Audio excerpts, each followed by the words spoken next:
You walked into that coffee shop today planning to spend just $3, but somehow you walked out holding a $7 latte. Do you honestly think that was your free choice? Or perhaps, was it a perfectly engineered outcome? I'm Dr. Onur Şahin. By combining industrial engineering efficiency with marketing science rigor, I deconstruct business complexities. Welcome to the 8-Minute Executive. Today we are hacking the psychology behind pricing and why your brain didn't stand a chance.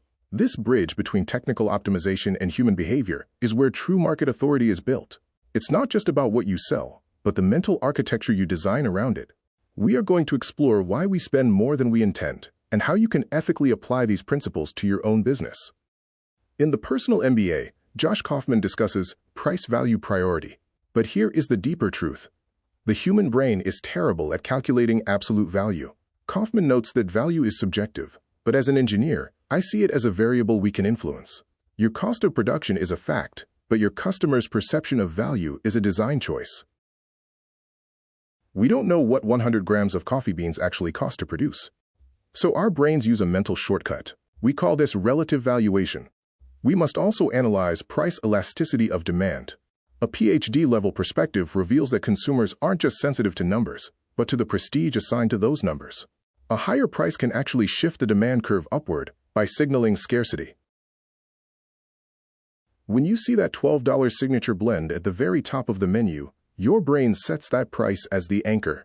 Suddenly, the $7 option doesn't feel expensive anymore. In comparison to the anchor, it starts to feel like a sensible bargain. You aren't just paying for the coffee. You are paying for the psychological relief of not choosing the most expensive item on the board. Think about it. A bottle of water costs $1 at a supermarket, but $5 at a concert. The water hasn't changed. The frame has. Your brain accepts this because in the concert environment, $5 is the new normal anchor. It's irrational, but highly predictable behavior. Think of real estate. An agent shows you a fixer-upper for an inflated price first, just so the second house, the one they actually want to sell, looks like an incredible steal in comparison. Mastering this, quote, framing effect is the first step to moving from cost-plus pricing to value-based pricing. Now let's shift gears and look at this through a deeper lens, combining consumer neurobiology with engineering principles. Consider the medium-size option on any menu. Often it doesn't exist to be sold. It exists purely as a decoy. In psychology, we call this the compromise effect. Most people are naturally risk-averse. They avoid the cheapest option to not seem poor and the most expensive to not seem reckless. As an engineer analyzing marginal costs, I know the production difference for the shop between a medium and a large is mere pennies. From a supply chain perspective, the large option is the most efficient to move. By nudging you there, the business optimizes its inventory turnover while you think you're optimizing your budget. But watch the strategy. Small is $3.50. Medium is $6.50. And the large is $7. The pricing is deliberately skewed. From a supply chain perspective, the large option is the most efficient to move. The business optimizes its inventory turnover while you think you're optimizing your budget. Your brain looks at the medium and thinks, for only 50 cents more, I can get the huge one. That's the obviously smart deal. When the brain sees a, quote, deal like this, it releases a small hit of dopamine. You aren't just buying coffee. You are rewarding yourself for what feels like a win against the retailer. We must also address the pain of paying phenomenon. Neuroimaging reveals that parting with money activates the same brain regions associated with physical pain. As a strategist, your goal is to minimize this neurological friction by aligning your payment experience with the emotional reward of the purchase. You feel like you outsmarted the system. In reality, the system engineered your choice to maximize their profit margin per unit. This taps into loss aversion. We are more afraid of missing out on a perceived deal than we are motivated to save the original $3 we planned to spend. This isn't accidental. It's architectural. Companies build pricing structures specifically to navigate your cognitive biases. Nobel laureate Richard Thaler calls this choice architecture. You aren't forcing the customer. You are simply organizing the context so the best choice for you is the easiest for them. In manufacturing, we optimize production lines for efficiency. In marketing science, we optimize decision pathways for profitability. The decoy effectively removes the cognitive load of difficult decision-making. It makes buying the large a frictionless choice. From an industrial engineering perspective, every decision requires metabolic energy. When we use decoys, we are essentially reducing, quote, cognitive friction, allowing the customer to glide toward a choice without mental exhaustion. Finally, never underestimate the left-digit effect.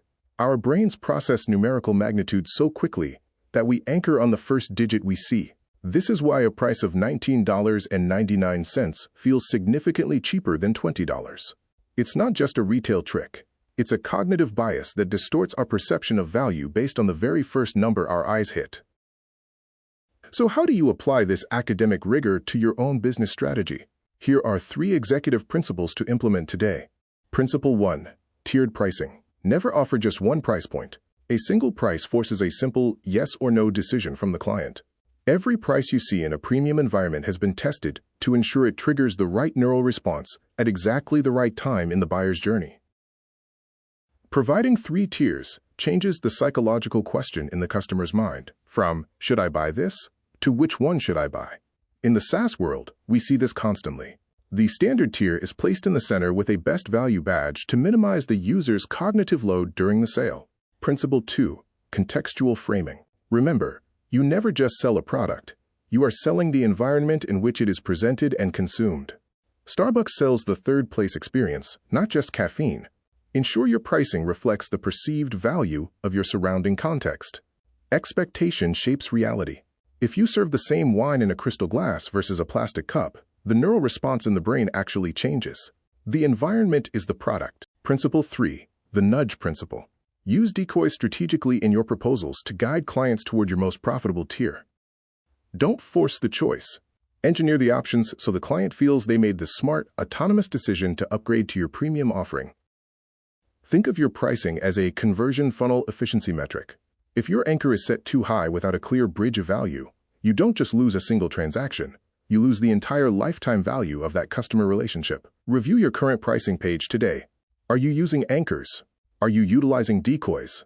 If not, you are leaving significant revenue on the table. To summarize, pricing is 10% mathematics and 90% psychology. It is a complex architecture of the human mind. We like to think of ourselves as homo economicus, rational actors making logical choices, but the data shows we are driven by invisible psychological anchors. In the long run, engineering a choice isn't about manipulation, it's about clarity. A well-structured pricing model doesn't just increase your margins, it reduces decision fatigue for your client, turning a stressful transaction into a confident and logical investment. Next time you are about to sign a contract or buy a coffee, pause. Ask yourself, is this a rational choice, or am I being anchored?